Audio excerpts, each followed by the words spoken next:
अक्षय तृतीयेला महात्मा बसवेश्वर यांची जयंती सोलापूर शहर परिसरात मोठ्या उत्साहात साजरी केली जाते। महात्मा बसवेश्वर जयंती उत्सवापूर्वी कोंतम चौक येथील महात्मा बसवेश्वर महाराजांच्या पुतळ्यास आमदार विजयकुमार देशमुख आणि पालिकेचे अतिरिक्त आयुक्त संदीप कारंजे यांनी भेट देऊन पुतळा परिसराची पाहणी केली।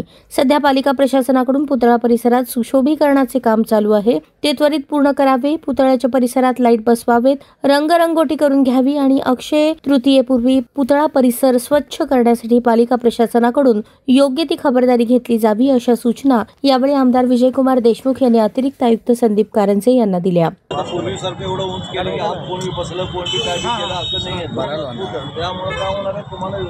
लोकांना रात्री दिवसा आपल्याला बघता येतं आणि दिसता येतं। दोन्ही दोन फुटाची हाईट आहे त्याच्यामध्ये आपण थोडं छोट्या वस्तूंना विरोध घेऊ शकतो, काही वेगवेगळे संदर्भ आपण लावू शकतो।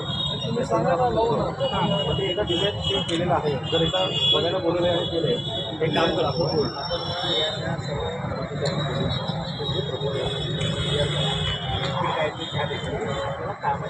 तुमचे नंबर घ्या, 2 दिवसात तुम्ही त्याला बोलून। यावेळी बसव ब्रिगेडचे अध्यक्ष अमित रोडगे, माजी नगरसेवक अमर पुदाले, माजी सभागृह नेते शिवानंद पाटील, माजी नगरसेवक नागेश भोगडे, देवीदास बनसोडे, बसवराज चाकोई, श्रीकांत कट्टीमनी, अमित कलशेट्टी, दरगो पाटील, विजापुरे, भाजपचे ज्येष्ठ नेते संतोष जम्मा आदी उपस्थित होते। जगद्गुरू महात्मा बसवेश्वरांच्या जयंतीच्या उत्सवानिमित्त सोलापूर शहर उत्तर विधानसभा मतदारसंघाचे लोकप्रिय आमदार विजयकुमार देशमुख मालक यांनी आज या पुतळ्याच्या पाहणी संदर्भात आम्हा सर्व महापालिकेच्या अधिकाऱ्यांना बोलवलेलं आहे।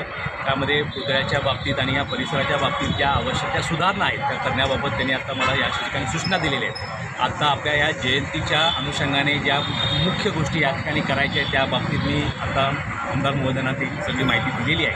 तथापि पुतळा जेव्हा आपण चबुतऱ्याची उंची कमी करून जेव्हा पुतळा नव्याने त्या ठिकाणी आपण दुरुस्ती करून बसवणार आहोत, त्यावेळी पुतळ्याच्या आवश्यक त्या बाबी ज्या ठिकाणी आपल्याला पुतळ्याच्या दुरुस्तीच्या ज्या गोष्टी आहेत त्या करणं आवश्यक राहणार आहे, त्या वेळेप्रमाणे त्या वेळेत करून त्या ठिकाणी पुतळा पुनश्च बसवण्यात येईल।